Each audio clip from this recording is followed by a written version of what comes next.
काही घरं फक्त विटा मातीची नसतात. ती साठवून ठेवतात अनेक आठवणींचा ठेवा. याच भिंतीने पाहिलंय तिचं रांगणं, तिचं हसणं आणि पप्पांच्या बोटाला धरून तिने टाकलेलं ते पहिलं खंबीर पाऊल. वेळ किती वेगाने निघून गेला ना. काल परवापर्यंत पप्पांच्या खांद्यावर बसून जग पाहणारी ही छोटी परी आज स्वतःचं एक नवं जग शोधायला निघालीये.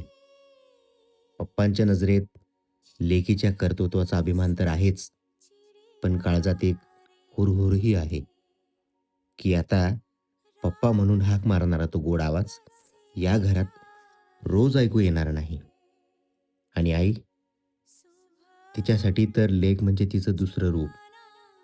आज लेकीच्या सासरची तयारी करताना आईचे हात थरथरतायत. ज्या लेकीला पदराखाली जपलं, जिला प्रत्येक संकटातून सावरलं, तिला आज दुसऱ्याच्या स्वाधीन करताना आईचं काळीज पिळवटून निघतंय. पण आईला खात्री आहे, तिने दिलेले संस्कार सासरच्या घरालाही नंदनवन बनवतील. या सगळ्या गडबडीत ओम मात्र थोडा शांत आहे. कधी भांडणारा, कधी सतावणारा, तर कधी पाठीशी खंबीरपणे उभा राहणारा हा भाऊ. आज आपली लाडकी ताई सासरी जाणार म्हणून आतून गहिवरलाय. आता कोणाशी भांडायचं, कोणाकडे हट्ट करायचा आणि कोणाला त्रास द्यायचा. ओमच्या या मौनातही ताईबद्दलचं अथांग प्रेम दडलंय. उद्या लग्नाची सनई वाजेल, अक्षदा पडतील आणि ही चिमणी उडून सासरी जाईल.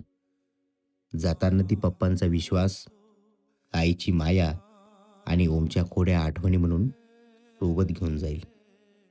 बाळा, तू जिथे कुठे जाशील तिथे तुझं हसू जपून ठेव, कारण तुझं सुख हेच या संपूर्ण कुटुंबाच्या आयुष्याचं सर्वात मोठं यश आहे.